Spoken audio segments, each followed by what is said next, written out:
Okay, let's see. According to the Census Bureau's 2007 current population survey, the mean and median 2006 income of people at least 25 who had a bachelor's degree but no higher degree were 46,453 and 58,886. Which is the mean and which is the median? Explain your reasoning. Okay, this is a great question just for you to think about, and really have a good understanding of what the mean and what the median really represent. And I mentioned it on the last video, and we'll hit it again on this video here. When I have a distribution that looks like this, okay, and I'm gonna do dots to represent data points.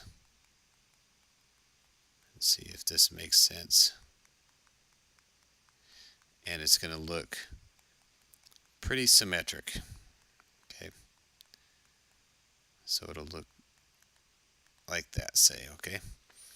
And actually we'll just do this right down the middle and go with that. So the mean and the median for here would both be, since it's symmetric, are both right down the middle there. So the mean and the median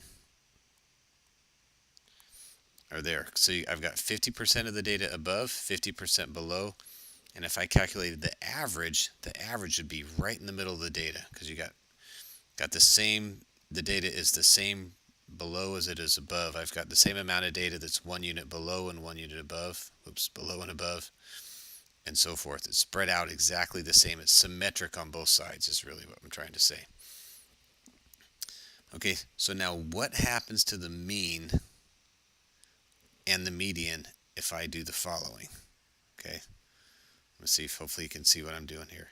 I'm going to take this point here and put it out here, this point here and put it out here, these points here and move them here. Don't worry, I'm going to go back and erase them here, and then actually put that there, put this point here and put it over here, and then we'll get rid of them. Okay, and you know what, let's move that point out here too. Okay, so what did I just make the distribution look like now? Now the distribution is skewed to the higher numbers, isn't it? What moves? What changes? Does the median change at all?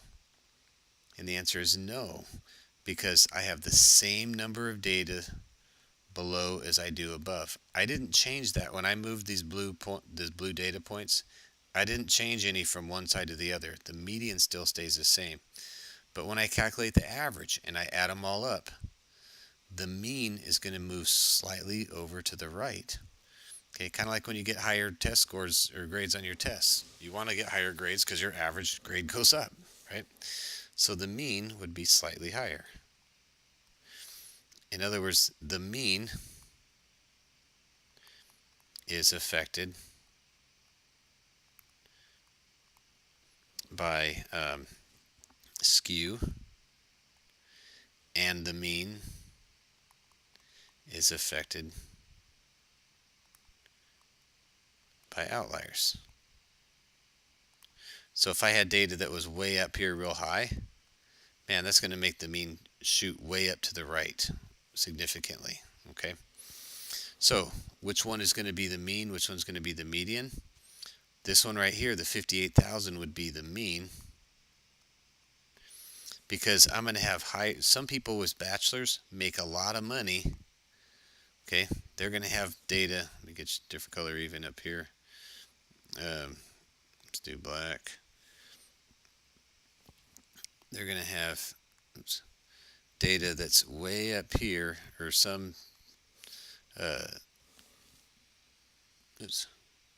they're going to have some salaries way up here, and that's going to shoot my means much higher, but it won't affect the median so much, right?